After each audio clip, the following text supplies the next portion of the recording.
Good evening, everyone. Thank you for joining us, and we appreciate you giving us your time. I would start with a brief introduction. We are the American College of Physicians, Maryland chapter. My name is Asim Sood. I'm a hospitalist, and in the ACP, I'm the current vice president. I'm happy to be joined by several of my colleagues who are going to speak to you tonight on talking about their personal experiences, but also talking about some of what helped them overcome initial obstacles in their professional development.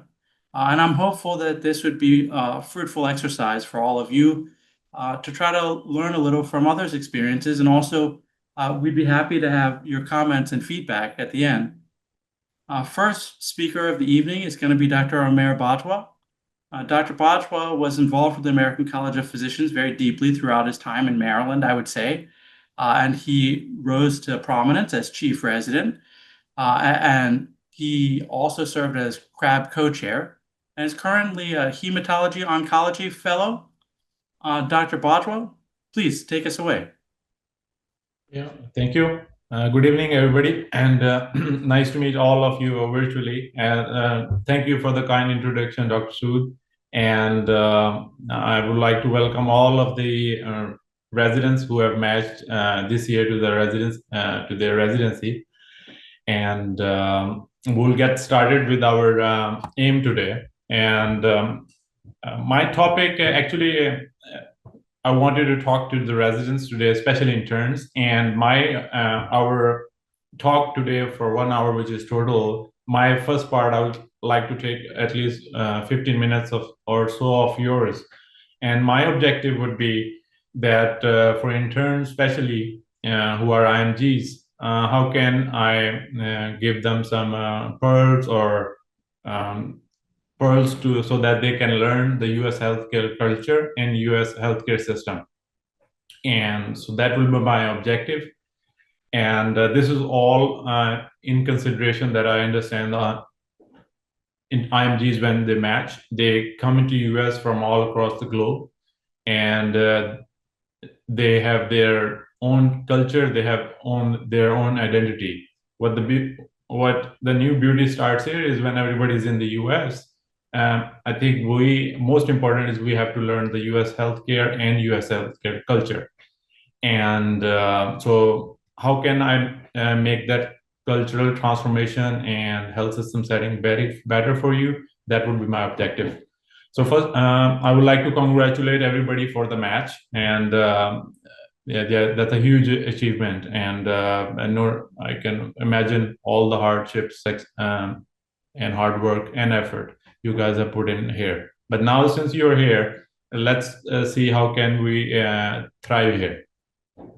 I think the first point is I would like to mention that in the US, the healthcare is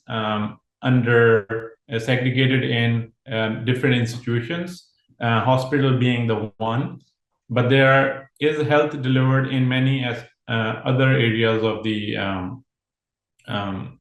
healthcare structure. And very commonly, when you do in residency, especially inpatient UR floors, you will go through and will hear in the rounds these terminologies, and it's very important to have a bigger picture. What do they mean, and go from there.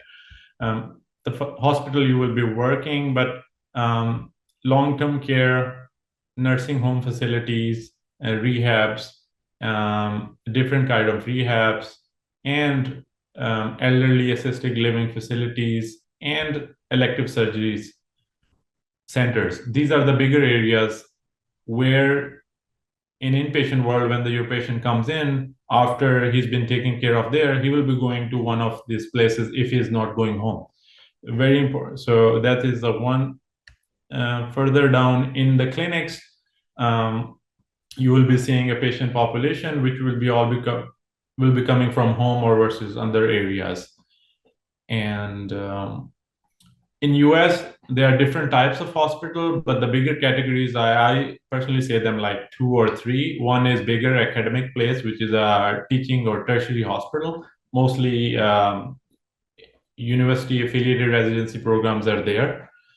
But coming to the below that here, there are medium and small size hospitals as well. And one model, smallest at least, is a county level hospital. And the objective is it takes care of at least the county population. It may be a teaching place versus or no, but that's a smaller area of the hospital. Tertiary is up there, and in the middle tier, we have the hospital programs. In Maryland, we welcome you all to Maryland, beautiful state of Maryland. And in Maryland, you will see at least 3 to 4 big health systems. John Hopkins being world famous, everybody knows that. University of Maryland is there, being famous all throughout. But MedStar and Luminous Health System. So basically, bigger health systems. They have their own institutes, hospitals, and clinics, and your patients will be there. And they might be hospitals or these health systems. Hospitals might be part of some health systems, or they may be a separate, a different entity. So it's good to know the understanding of the hospitals. In floors, you as an intern plus your senior resident will be the physician, junior physicians and attending will be there. So that will make your physician part of the team. But it is August.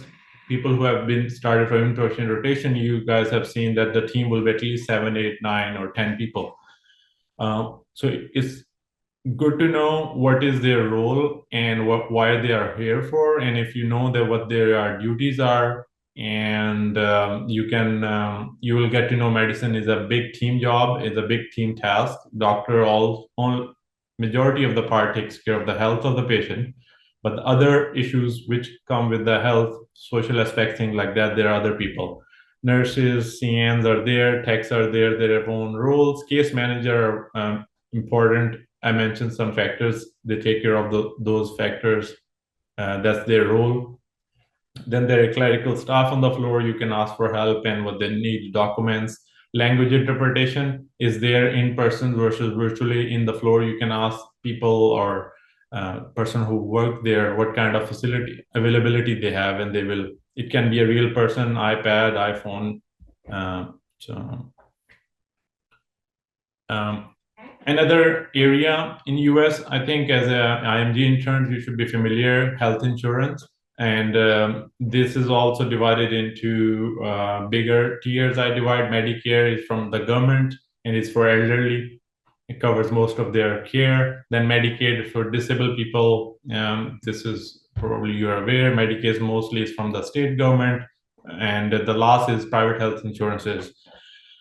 Example, Blue Cross, Blue Shield, Aetna, Cigna, or United Healthcare. When you will go through your patients, their face sheets, you will get to know what insurance they have, and more or less it decides what is covered from their insurance versus yes or no. And unfortunately, we see in the US people who don't have insurance, so they have the barrier to health. So just a little idea why insurance in US is important. Just a little one step back. In US, everybody who comes to the emergency department is entitled complete health care emergency level. So whoever walks in the ER gets the ER, regardless of what they have or but not. But after that, all care in the hospital versus in the outside depends. I mean, they need insurance to cover those things because healthcare is expensive and healthcare insurance purposes cover the cost. It is not especially in Asia or the countries where don't have insurance, people pay money for get healthcare. That's not the case much here. So just to get to know insurance ideas, I think being doctors, you will get to know more the time you spend in the US, that the medicine, the prescriptions you order for your patients and what surgeries and what time they can get is determined by insurance or covered, and will take into that consideration.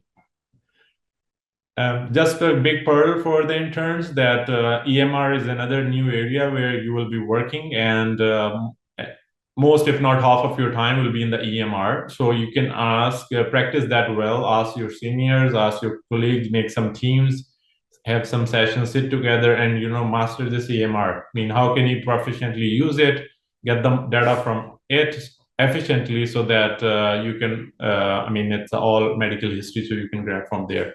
So there are different EMRs, but EPIC is a big one, mostly in the hospital, but your hospital might have different one. So that is the bigger one I would like to share. Just a brief ACGME rules, but I will not dig deep into it. Your residency programs, every residency programs follow these rules, and they have their rules and regulations. Just ACGME is a body which makes rules and regulations for all residency programs, and all programs are obliged to follow the rules. So um, patient confidentiality is huge in US, regardless of what country you're coming from and what things are there. I think we need to clear our brain there. In the past, what's happened here, US confidentiality. Very, very important. And you always have to ask patients and take their permissions if you want to share with some wherever you want to, or they allow you. Without their permission, it cannot take place. So please be mindful of that. Well, as an intern, I think your bigger role, you are the front line in the healthcare, and our duties or your duties, my job in the past or your current duty will be, you will admit the patient, treat them, and discharge them. That simple. These are simple steps. A lot goes through it, but these are the bigger processes. Similarly, when you are in clinic, you will be seeing your patient. A patient comes with along also with a big team. You will be one part, and you will be managing the outpatient care. As you're being as a doctor, you will be treating the patient, writing the refills, things like that, and you will manage your inbox. Coming little to the US culture part is code status. You will know from the patients when you talk to them, pretty self-explained, so I will not dig deep into it. So next one is just a little bit, I'll come to the workflow, or when you come to work in the hospital. I think with time you will learn this, but just a tip I had that, at workplace, be professional, greetings to all people whom you meet, and this will be your colleagues or any people who work in the hospital. Dress should be professional, and we should be always respectful of everyone. I mean, this is common things, but personal hygiene and, looking professional, that also carries a long way. And so very professional in your attire there.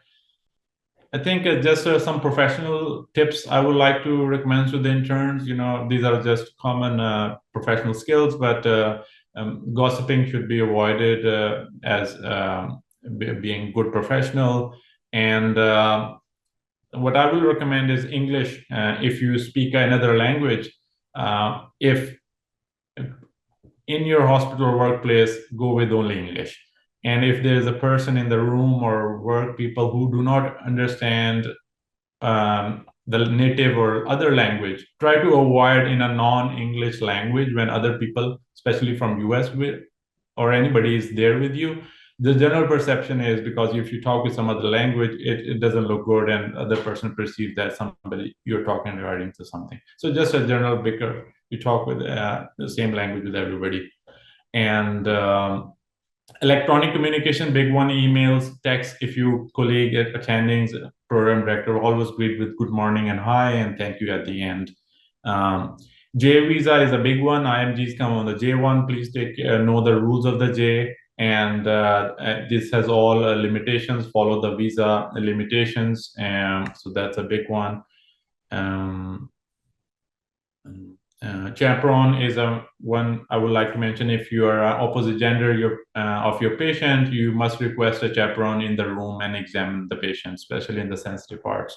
And that should be documented the EMR, who was the person. Typically, it's a patient nurse. I would like little above the time. I will take 1 or 2 minutes there and try to wrap up my my tips. My experience here is, as IMGs, you will settle in a new country, a new city. Your options, you can rent or buy. Typically, people rent and get accustomed. Further down the road, you can buy. But anyhow, driving license is a must. Everybody should have a driving license in US when they and drive. In US, if you're coming from outside the country, in the road, if police stops you, you have to pull your car and be on the car and follow what the police say. You should stay in the car and follow the police officers what he wants to. And parking rules, just tips are, these are big here. If you wrong park, you will get a fine, and residence insurance pay is all not too much, and you will pay a lot of chunk of your to the fines. So obey the rules of parking, your car get towed, and that's more expensive. Um, um, in your Baltimore, you've probably heard of your Baltimore Beltway, the famous one. In DC, we have Capital Beltways. But anyhow, the tip is you will be commuting work from here and there. Very often, it's common for a new driver to miss exits, and that causes delays in your appointments, and interviews. So leave home way early, and do not miss the highway exit. If you miss it, you will lose and you will be late in your time where. So a general rule is, if your exit is coming as a driver, this is coming from a driver tip, be on the lane where the exit is. My rule is 1 mile before on that line where you want to exit. So be right there, don't miss, otherwise you have appointment, things like that. Build your credit history earlier. If you start early, get a credit card. In US, most of things are on credit score. So if you develop and maintain good score, it will help you after your residency. And health insurance is mandatory. You will get communication. In US, another big world, since I'm IMG, eye contact is a big. If you talk with patients or anybody, you have to talk with in their eyes and talk with them, and that's a general norm. And just chat with with your colleagues, make some plans with them, weekend fun, sports events, anything, spending time together, things with that. We should be confident in communication, no shyness there. So interns should be fully confident. And common cultural talks in the US health culture are, football is a big one, weather is another one, sports is another one. I would like to recommend everybody that politics discussion at work should be avoided. There's no role, but others are the great areas. When you have time, chat on them. Big federal holidays, and these are in US. If you get time, see 4th of July fireworks, and spend time with your friends who celebrate Christmas, other big events, Thanksgiving and New Year. And in US, family structure has own identity, rather than the country you are coming from. So it might be different from your country. And people have all categories and different orientation in children. And yeah, if you have interns, if you have kids in the car seat is must. And so that's a must. Childcare cost is big, but ask your programs, other people, how they manage. You can get tips from them. And yeah, so time means you should be before time where your appointments are, with attendings in the hospital, with the patients outside. You can be early, no harm, or no loss if you go there early, but late is not a good idea. That's all from my side. Thank you. My target time, I went up a few minutes ago, so that's all from my side. I will pass it on to the next presenter. Thank you. Hey, thank you very If you have much. any questions, we'll talk at it. My pleasure. I appreciate you getting us started. And I encourage everyone to read the comments in the chat. I think there's a lot of wisdom being put there. I would also welcome those who joined us after we started. We're going to have a couple of speakers talking to us about their experiences. And I'd also like to take a moment to thank our current Maryland ACP governor, Dr. Colleen Christmas, who's joining us this evening. You see her in a box there. And in another adjacent box, it's Dr. Janaki Deepak, who is the upcoming governor-elect, who will be taking over later this year, I believe.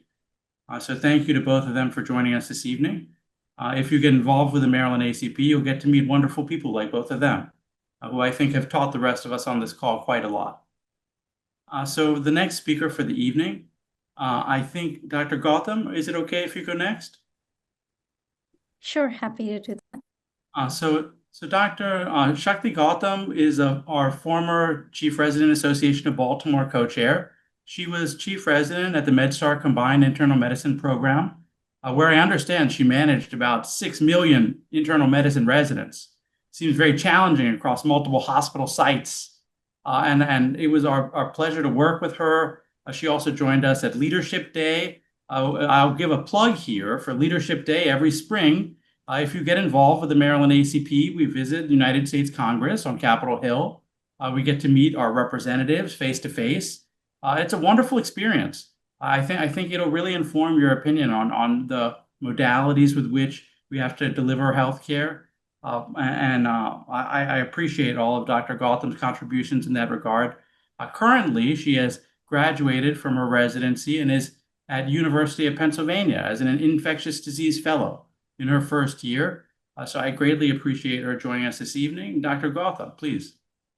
And get started. Well, thank you all so much for having me, and welcome to everybody. Congratulations on your match into residency. So I'm going to be talking about the top things that I wish I knew before starting residency in Baltimore, and basically kind of tips for new intern physicians, particularly helpful, I hope, for international medical graduates. And Dr. Bajwa, I think, mentioned a lot of important tips in his talk, some of which I'll kind of expand on a little bit. But I just wanted to mention before I even started, I recently had my car towed. So that and I had to pay $240. And so it's not fun. So that's actually a real thing that happens. All right. So in my portion of the talk, I wanted to cover kind of practical tips on just moving to the US if you're new to the US, and also kind of practical tips on getting started in the US and residency as well, hospital resources, and a little bit about finding community as an IMG. And then towards the end, kind of talking about more intern-specific or hospital-specific resources and things like that.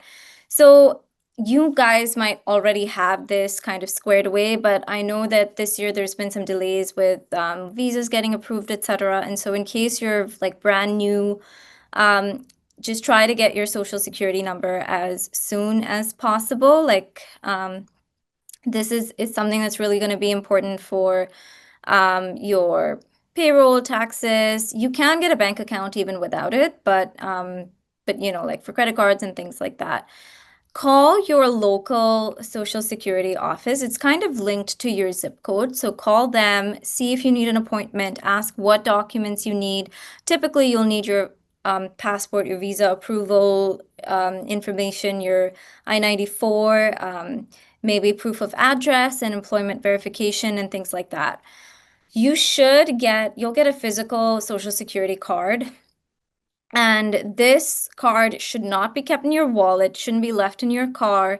Make sure that you leave it in a very safe place at home where you know exactly where it is, and don't take it outside of your house. That is the general kind of recommendation. Keep it in a safe place in your home and memorize your Social Security number. Like when you get it, memorize it, and you shouldn't be kind of giving it out to random people unless you absolutely need to. This is like gonna be how the government identifies you in the US, and it's super important. Public transport in Baltimore. I did use public transport in Baltimore when I was a medical student, like doing rotations. I will say it's not very reliable, but I do have some kind of information here about it. So there's the bus, the light rail, and the metro. You can, you know, either pay each time you use it, or you can get a monthly pass. And what I mean by its variable reliability is that it is just usually late or randomly early. And so it's difficult when you need to be at the hospital for sign out at 6:15 or 6:30 a.m. And if you miss the bus, then you're probably going to have to Uber, you know, if you want to be there on time. And so what I would recommend, if you're new here and you don't yet have a car, is to start working on that process as soon as you can. I spent all of my intern year without a car, and I was very lucky that I had colleagues and friends that would give me rides every so often, but a lot of the time I did have to Uber, and those costs add up.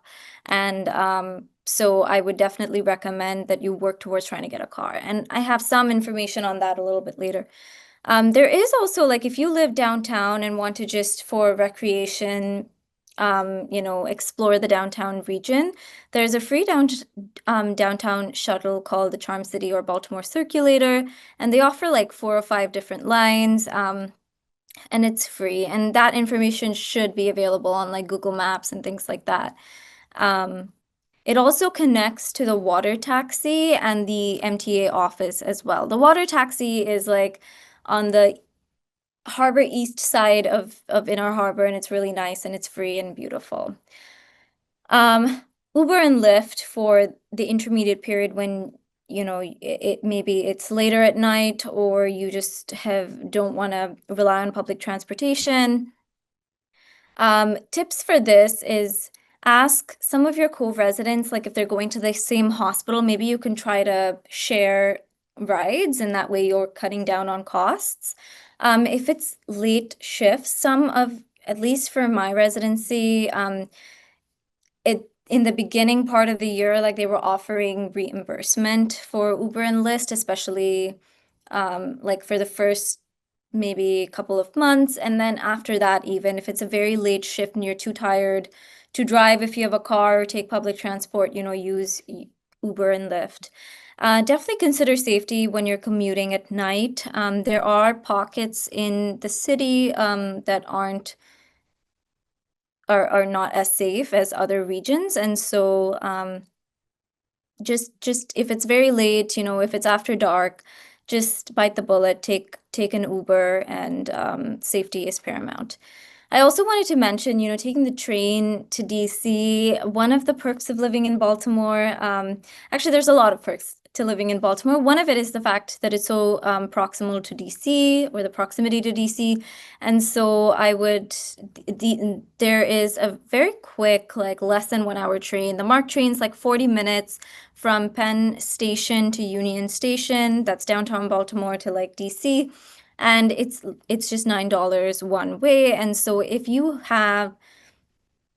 just have a weekend where you want to go and explore the city, or if you sometimes there will be like certain conferences that happen in DC, if you need to go there for an embassy visit, then you can just take the train. There is also an Amtrak that's faster and it's a little bit more flexible as well. It's a little bit more expensive, but can still be very affordable if you book it in advance. So getting your driver's license, again, I really recommend trying to work on this early. It's difficult to do naturally when you're a brand new intern, if you're new here and aren't familiar with driving. A couple of things, if you have a license in your home country that you're coming from, and it's not expired, it's an active license, and the license itself is in English, you can get away with just doing the written and road tests. You don't need to do the full driving classes and the permit and all of that stuff. Excuse me. And so you can kind of transfer that over. Now, a written test and a road test are both just mandatory for you to get your license, and they'll ask for certain documents and stuff like that. So again, I recommend calling your local MVA, or their website's really good too. So you can book an appointment and it'll delineate all of the documents that you need to take. Don't be surprised if you go there and there's a long wait. Don't be surprised if it takes you a couple of tries to get your license. Not in terms of like taking the test or whatever, but just in terms of like the operations at the MVA, sometimes it just varies. And so don't be surprised, be prepared, and start working on it early.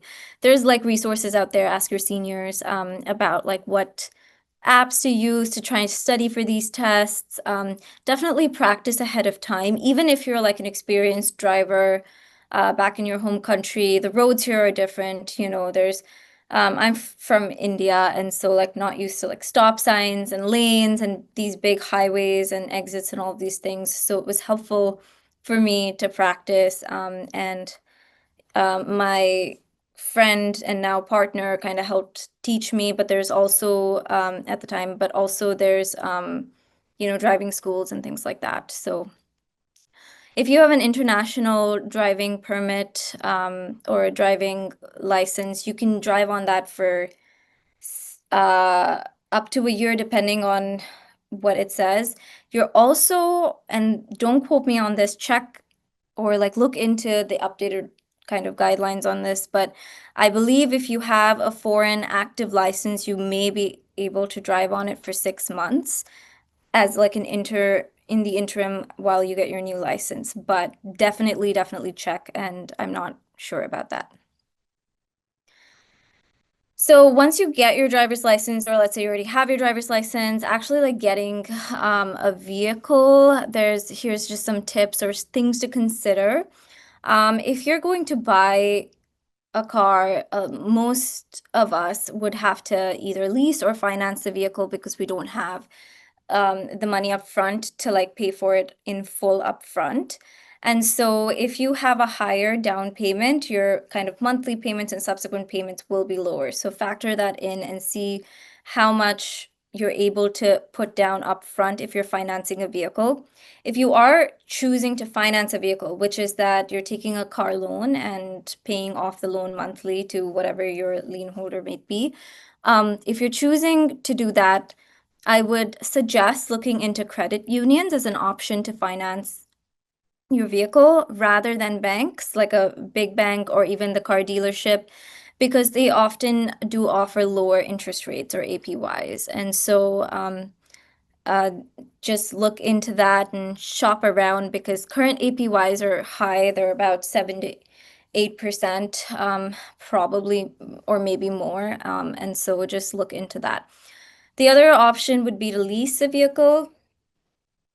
This is basically where you don't own the vehicle, like you're paying a smaller monthly amount, but at the end of it, you're not going to own the vehicle. And this is good for like, okay, you're here for 3 years, you're not sure that you want to buy a vehicle and keep it. Maybe you're going to move, and you just don't want the hassle of like buying a full car. You could lease a car where at the end of 3 years, you could just like, that's it, you're done with it.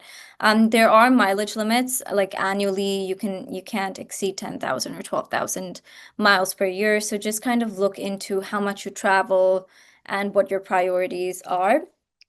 And then also look into if you're buying a vehicle and into secondhand cars, like certified pre-owned vehicles that are usually going to be lower than buying a car new.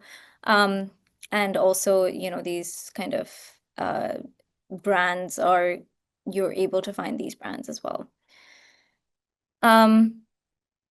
So Dr. Bajwa mentioned getting a credit card to build your credit history. This is really important, and get a credit card ASAP because it takes around 6 months to even get a credit score and like to start building your credit history. And it's really important to have a credit history and a credit score, a good one for future ventures, such as being approved for a car loan or if eventually you want to buy a house or, any number of things. If you have no credit history, you can get a secured credit card. And there's different kind of companies out there and different credit cards out there. I had a partially secured card when I first started. So there's like, Discover Bank has the secured it card, I think it's called. Bank of America offers their version of like a secured card as well. And so there's many different secured cards. What a secured card is basically you put down a certain amount. For example, let's say you give them $500, and then every month, and you're kind of putting that as like a collateral. So you give the bank $500, and then every month they will give you a credit limit of up to $500. And so just in case you end up not paying, which you should never do, they'll keep that $500. And then usually when you've shown that you're paying on time at 6 months or a year, they'll kind of give you your $500 back and you'll have like a full credit card. So that's like a beginner's version of getting a credit card, starting to build your credit history. Once you have that, it will be easier for you to get approved for other credit cards that have points and cashback opportunities and things like that. And definitely look into those because they're very, very helpful. Avoid like high annual fee cards. You will find that there are some cards out there with an annual fee of like $300, $400, $600, $700. You don't need that right now. Just try to build your credit history and then get some reliable cards where you can kind of rack up the points and get some perks. And then eventually, you'll probably graduate to finding those high annual fee cards. I don't use any of those, so I can't really offer tips on that. Finding community as an international medical graduate. I think the easiest thing for me was to just find ways to connect with other IMGs in my program, or not even IMGs, like just to become friends with people in your residency program or in your hospital is going to make your residency journey so much more, just a lot happier and help you thrive in it more. And that's just about general wellness, but also, like you can find other IMGs in your program that are going through similar situation as you, the same kind of difficulties,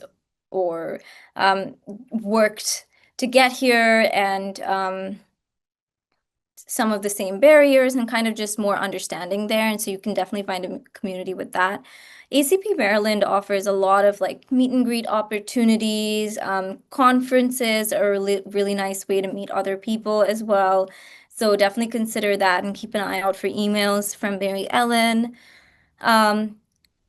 Hospital wellness committees and social committees are a great way as well. MedStar has a wellness committee that I found really wonderful to be a part of, because you get to like in organizing events, you actually get to spend more time with other members of the committee during doing that, and then you get to like put on those events or attend some of these events and meet people there. So that's really great.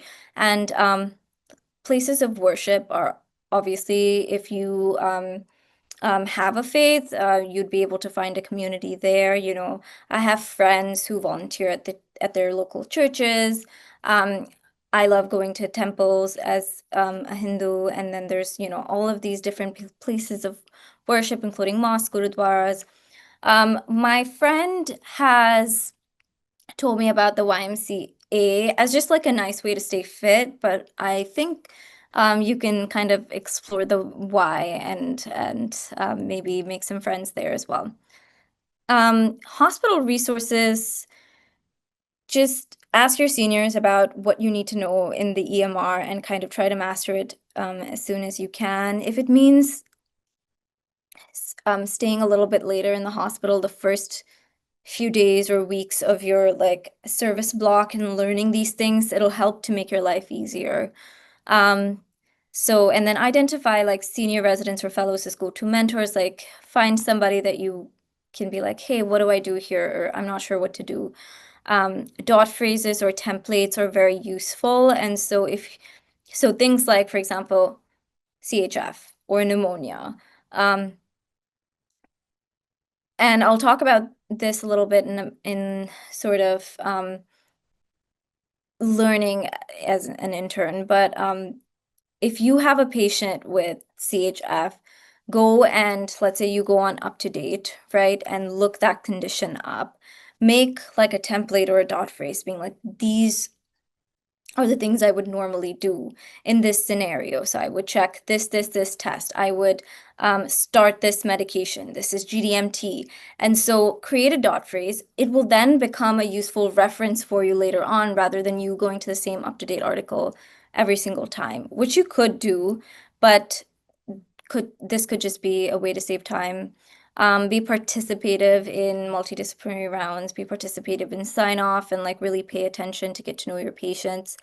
And then get to know like the nurses that are taking care of your patients. It just, it's a cliche, but it's really, really useful, and they're very helpful, to make friends with the nurses, make friends with the case managers as well. And big thing, learn to dictate your notes. Like, use whatever dictation software it is. It's going to save you tons of time to make to finish writing your notes. These are things I am not going to go into detail about, but just things to keep in mind, or maybe for you to look into, is to like think about investing opportunities, retirement accounts, and personal finance. This may not be at the forefront of your brain right now, but just something to keep in the back of your mind and explore later on. Learning an intern year is a lot of it is just on the fly and on the job. I did feel a lot of guilt like the first few months of my intern year, being like, I'm not able to study, I don't have the time to study. And then I just decided, well, I'm not going to try, right? But what I did do was, when I'm at work, when I see a patient, I really read about whatever condition they have and spend time learning about it and understanding it. And so I spent a lot of time at work initially, maybe, but then when I come home, it's just like my me time. I'm not sitting and trying to study something structured. There are didactics, right, that your residency program would offer you, noon conferences, morning reports, like attend those, pay attention during those, and some amount of passive learning will happen until you're kind of more settled in. If you're a more senior resident that's here, using MixApp or MKSAP, however you say it, MixApp 19 or probably MixApp 20 now is out. Use that doing questions, learning, and also if you're a third-year resident, I would recommend checking out medical podcasts as well. These are some resources to survive and thrive in residency. Up to date, of course, everybody knows. There's MD Calc. This is basically a medical calculator. It's got all of these different scoring systems in it where you just input the information and data, and it will give you the score and it'll give you next steps. So it's really, really useful. I used it and still use it all the time. Wiki Journal Club is a really neat app. I think you have to pay like $2 for it or something, like for lifetime access. It basically gives you the bottom line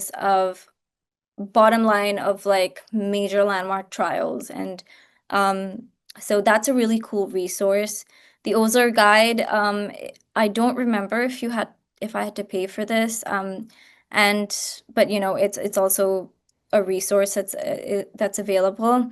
Doximity, please, I would say, is a lifesaver. Don't use your personal phone to call patients back or to call whatever, because then they have your number and they will call you back. Don't use like the phone that's in your little office at work, because they're going to call back on that.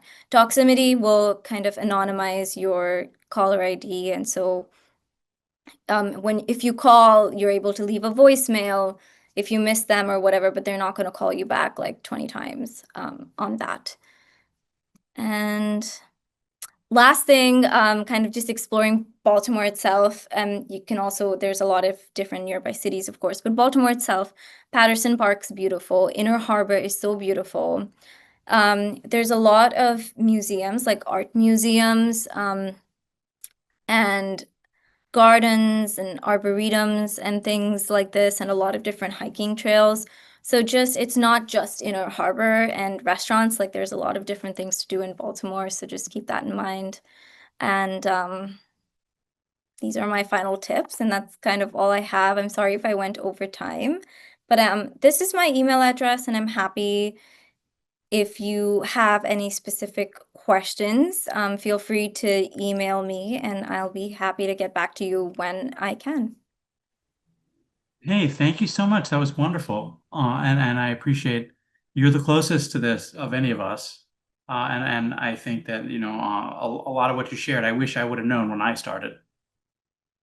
So with that said, I would take us to our final speaker of the evening. Dr. Syed Bukhari is currently a T32 cardiology fellow at Johns Hopkins University.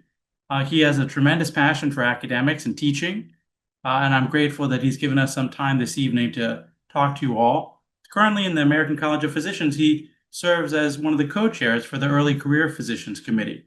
Dr. Bukhari? Yeah, thank you very much, Dr. Sood, for the introduction. Well, excellent. I really enjoyed the talks of our co-speakers. I'm just going to take a detour here and going to talk about a fellowship, my journey, which might resonate with some people. And a disclaimer is that this is not a talk for people to fall in love with cardiology. It's just one small journey.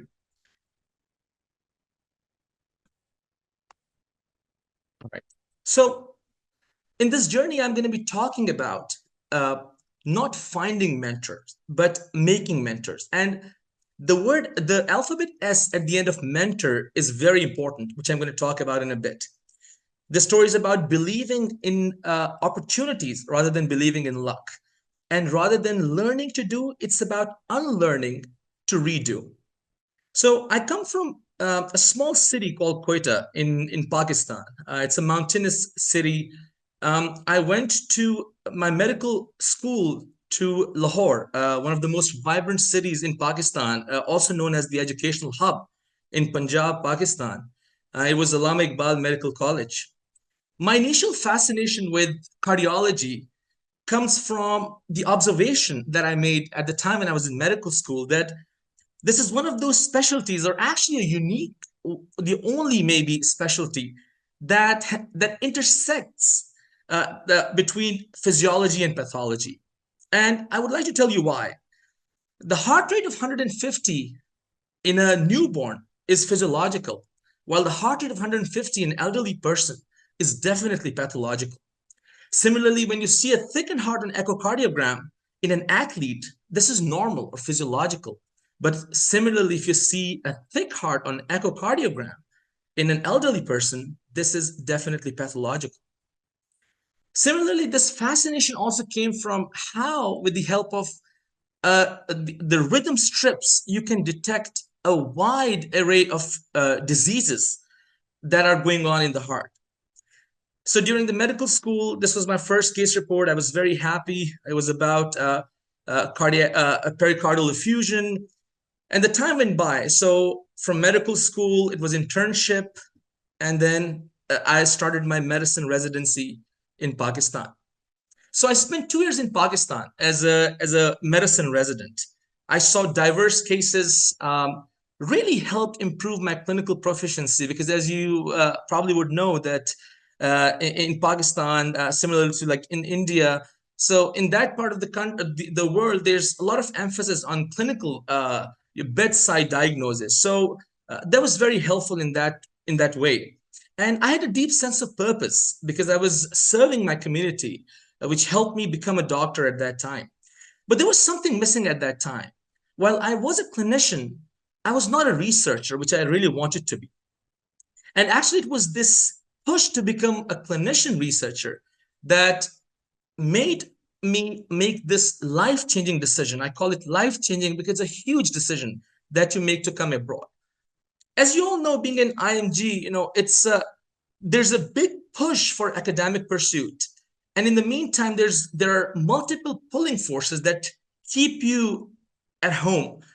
And those include your family, your friends, your home, people that you have connection with, where you grew, you spent your childhood, which I call the comfort zone. So it takes a lot of energy, a lot of passion to get out of that comfort zone and move abroad. So I had to come out of that comfort zone, and I started a new chapter in my life in the residency program in a community hospital in UPMC health system. So I was from 2016 to 2019. I was very lucky that I got an excellent program director who became my first mentor. He was my clinical mentor, and our relationship actually till this date continued, and actually it has morphed from being a mentor-mentee relationship to being more friends now because he was also governor of Pennsylvania ACP, and we did a lot of things together there as well. And as you all know, that the intern year is crazy, all that craziness that is associated with it. So during the second year of my residency, I saw a 74-year-old patient on the step-down unit with congestive heart failure. And the echo report said that This patient had a thickened ventricular walls that had a granular sparkling appearance of the myocardium that raises suspicion for cardiac amyloidosis. I'd never heard about this word before. Also, they called it in the bracket stiff heart syndrome. So, well, I did some research on that. We were able to present this case at ACP. But let me tell you just briefly what cardiac amyloidosis is. So basically, these are abnormal proteins that start depositing in the heart that really make your heart very stiff, and your heart is not able to relax. So basically, these patients present with congestive heart failure. And now we know more and more about this condition is because we have non-invasive testing to diagnose this condition. Going back to my talk, so I didn't know at that time that we had a cardiac amyloid center at UPMC. How things turn out for you, and this was really remarkable that we had actually a center that dealt with this disease, and it was headed by Eric Schilber. So I reached out to him, and I was very lucky that I started doing research with him, and this was the start of my research journey. The lessons that I learned by this point were that the first step is the most important step that you take and requires the most will out of you and carries the most weight also. And also that there's no time for passion. If you're passionate about something, you should just do it no matter how old you are, like I was at that time, like a graduate of medical school from 2013 and just started doing research around 2018, 2019. So after my residency as a chief resident, I started cardiac amyloidosis fellowship. So I was lucky to be the first fellow in the cardiac amyloid program in the UPMC. Actually, I was one of the first fellows in the country with this fellowship called cardiac amyloidosis. It was a competitive grant from Pfizer. They had started this fellowship at some of the tertiary care hospitals.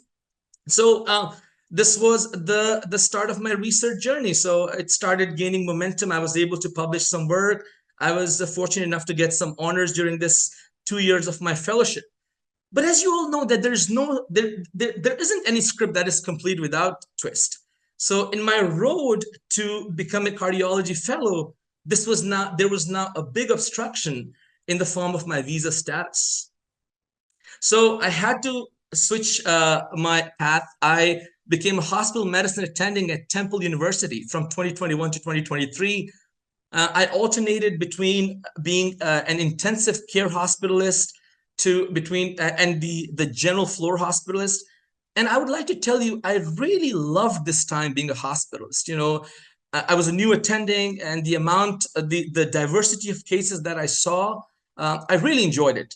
Had I not had passion of becoming a cardiologist, I definitely would have pursued being a primary care physician or a hospital medicine physician. But since I was passionate from the word go about cardiology, so apart from doing this clinical work, I was also looking for something towards my research. As you can imagine, coming from someplace from a fellowship, now all of a sudden changing my gear to becoming a hospital medicine attending. So I started looking around. While there was no dedicated amyloid center at Temple, there was a pulmonary embolism research group. So luckily, I was, I got in touch with these two excellent collaborators, Dr. Stepanian and Dr. Lectar, and we did quite a substantial amount of work in the field of pulmonary embolism and thrombosis. So at this time, at this stage, when I look back, I think I had a lesson learned at that time also, that there's no single highway in life that leads to your destination. When you plan, you always see things as a straight road that would take you to your destination. But in reality, that is actually a bumpy road, that you have to navigate the difficult situations to reach your destination. And while you are on your way towards your target or targeted goal, you're always exploring new pathways, which I think sometimes is very, very important. And some of these pathways can be longer and may take you more time, like it could be years, but eventually will take you to your destination. One thing I would really like to highlight here is my experience of joining ACP, experience of joining a professional organization like ACP, which really helped me grow along this path. So the advantages of joining a professional organization like ACP is that it gives you opportunity to grow, to network with people, and helps with your professional development, because you see some of the most incredible people in the societies. You hear their stories. You also connect with them, and also gives you a chance to collaborate on some projects. So I was lucky that I was able to satiate my appetite during this time for teaching, and I was able to work with Dr. Gabriel in organizing and being part of some of the sessions, the talk sessions at the ACP Pennsylvania. But fast forwarding now, so 2023, 2024, I was at the end of the 2 year of hospital medicine. And my goal was to go into cardiology fellowship. And I wanted to do T32 cardiology fellowship. Now, what T32 is that it's a fellowship that also that makes you go towards a path of a physician scientist or a clinician investigator. So you tend to have an additional year of research along with your 3 years of general cardiology. While I wanted to do that, the issue was that I had my green card accepted at that time, but I didn't have the physical copy of it. So for T32 fellowship, for you to be eligible, you need to have a physical copy of green card with you. So then I had to make another decision. So I had to think about, what should I do with this 1 extra year until I get this physical copy of the green card? So I thought of doing a bridging fellowship. So bridging fellowship means any non-accredited fellowship that would be an additional year, which should be as close as possible to cardiology and can help me go into cardiology fellowship. And it doesn't have to be like a longer fellowship. So I had some of the options in the form of heart failure, cardio-oncology, cardiac imaging, vascular medicine, and I chose vascular medicine. And the reason was because in vascular medicine, you see so many cases that are related to arteries and veins. And as you all know, that with cardiovascular fellowship, it's not just about the heart, it's also about the vessels that are involved. And just to give you an example, that 50% of people who have peripheral arterial diseases have underlying or end up having coronary artery disease at some point in their lives. So I really had an amazing time. It was a great clinical experience at the Cleveland Clinic. I again found mentors in the form of Dr. Scott Cameron and Dr. Jay Bishop. And that brings me to my initial point that I made about having mentor. The reason why you should have many mentors, the reason why you should have the alphabet S at the end of mentor, is because when you have multiple mentors, each mentor gives you a diverse perspective. Not only that, but also you have enhanced productivity. So if you're working with one mentor, you're publishing with them, you're learning, you're publishing. Similarly, you have a second mentor. So you're getting different inputs, and you're able to produce and publish more and more papers. And also you get more support. So if you're, rather than working with one mentor, if you're working with multiple mentors, at the end of the day, you have more than one people who are vouching you for your fellowship. Now, it's very tricky also because, you have to make sure that you are doing work efficiently for each and every one of them. So I wouldn't recommend that you're doing during your intern year, but once, you are in your second year or third year, I think it's always better to have more than one mentors, and it doesn't have to be research mentors. You can have some clinical mentor, you can have a professional mentor, you can have one mentor from ACP, for example, who can just give you some professional advice. You can have one mentor from your clinical program. You can have one research mentor. But it's always good to have mentors, and it's also good for your growth, just in the long run as well. So then eventually, like after completing that fellowship, I was fortunate to end up getting the T32 cardiology fellowship at Hopkins. So currently I'm working in research under Dr. Allison Hayes. I'm passionate about rare disease cardiomyopathy, multimodality imaging. As you know from my slides, cardiac amyloidosis is one of those, and then sarcoid and all those rare diseases. So the few cents that I would like you to take home from this is that the academic drive comes from 3 P's. Pleasure, you need to have you're getting pleasure out of what you're doing. It's not just, you're just doing something. You really need to be enjoying what you're doing. You need to be passionate, and you need to have perseverance. It's impossible to achieve something, without having perseverance and persistence in life. And then also what I've learned is that life comes as a mixed baggage. You have to learn to adapt. Not everything will be in your favor. Not everything will be against you. So you'll get mixed baggage. So you have to learn to adapt to different environments and different circumstances. And finally, opportunities, I think, don't wear labels. They don't come clearly in front of you as opportunities. You have to learn to recognize something as an opportunity. And once you know that this is the opportunity, just grab it. So you have to connect the dots. Yeah, with this, I would like to thank you. Thank you for listening, and floor is open. Hey, thank you. That was wonderful. And I appreciate you sharing your journey, because I think a lot of the time when we're so used to succeeding that when you have a setback, it really can be demoralizing. Yes. Well, I appreciate all of you giving us this time. I know we're a little over time on our schedule. I would like to offer this one comment, is that when I found myself in the earlier part of my journey, everyone told me to find mentors, but I was never quite sure because I wasn't brave enough to walk up to people and say, hey, will you teach me? So I would offer for everyone on this call, me and the other speakers and both of our governors would be happy to offer ourselves as your mentors. I think that's the best part about the ACP is no matter which program you're in or what specialty interest you might have, we can at least serve as a resource. So I will ask Mary Ellen after this meeting ends to circulate all of our email addresses.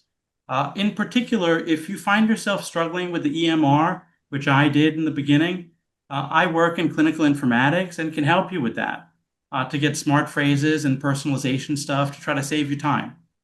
So feel free to reach out by email to any of us with any questions you might have. And if you'd like to get together for a meal or a cup of coffee, I'm sure any of us would be happy to take you on. I would open the floor for questions for just a moment or two. Does anyone have anything they'd like to share? I appreciate you guys joining us this evening.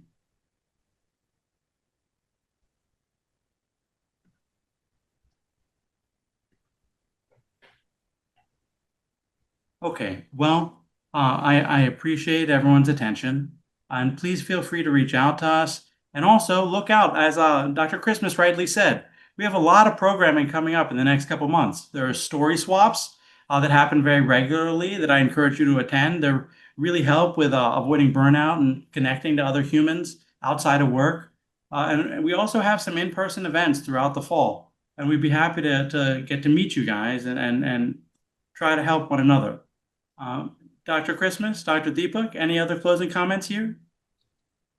I just wanted to thank everyone for putting this together, for you, Dr. Sood, for moderating so expertly, for Drs. Bajwa, Gautam, and Bukhari for your really insightful comments and pro tips along the way. It's a session that I wish I had had when I was starting. Please, we appreciate you joining us. I hope you all have a wonderful rest of your evening, and we look forward to seeing you at the American College of Physicians in the years to come.